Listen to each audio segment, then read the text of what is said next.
Now we moved on to another site where these trees were planted this winter, the winter of 2010, basically January to March time period, and they were pruned at the time of planting. You have a crabapple here, and then we have a chinkapin oak back behind us. And I'm going to show you the difference in the form and performance of the trees based on against the prior site that we just saw where the trees were not pruned. And I'm going to pull this tube off real quick.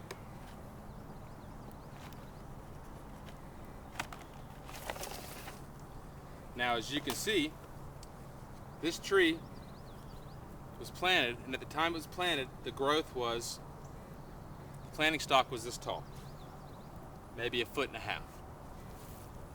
This tree's been growing for a little over 2.5 months or so, and you can see it's already put on almost another foot of growth just this spring. And we're not even into June yet.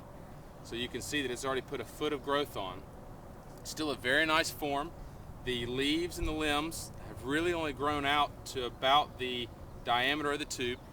There will be a little pruning that we'll do on this as some shoots have become excessive, which will continue the upward growth of this dominant stem.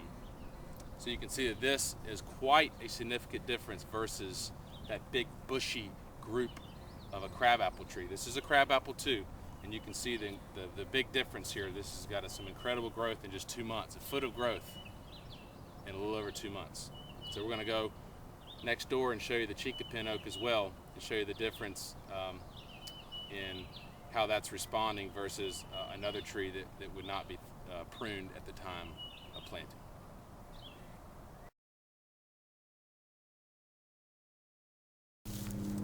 Okay, here's our chinkapin oak. Great native oak species. Seeing a lot of people trend away from the sawtooth oak toward the chinkapin. It's essentially just like a sawtooth, but it's a native tree species, and I think it's important that we start trying to stay as close to our native species as we possibly can. Native species are native for a reason. They grow the best and perform the best in its native environment, and of course more prone to resistance against diseases and things such as that. So I think it's important that we maintain our native species as much as possible, and chinkapin oaks are definitely a native species and probably the native brother to the sawtooth oak. So as you see here, we have our chinkapin oak, and of course these aren't going to grow as fast as the crab apples. That's just the species that it is. But we've already got started essentially here, and we've already grown 3 or 4 inches in a couple months. And for an oak tree, that's pretty good growth, especially for these little chinkapins. But this was pruned to a single stem, and you've got two little branches down here that will get pruned off this winter. We're going to let this just stay like it is for the growing season, and then this winter we'll come back and prune all these back up and keep them, pushing them up and up through the tube.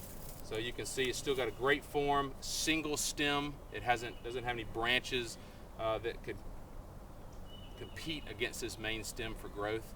This really just concentrates the energy from the root system into growing vertical and growing a good solid tree.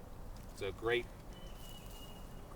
look at pruning versus not pruning, and how important pruning is at the initial installation of your trees.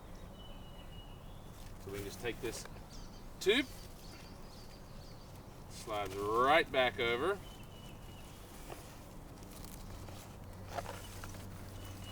Zip ties on there, and you are ready to watch this tree grow. Now, obviously we have not done our herbaceous weed control around any of our tubes. So our next post is going to be about herbaceous weed control and how important that is as well in the entire maintenance package of your wildlife trees.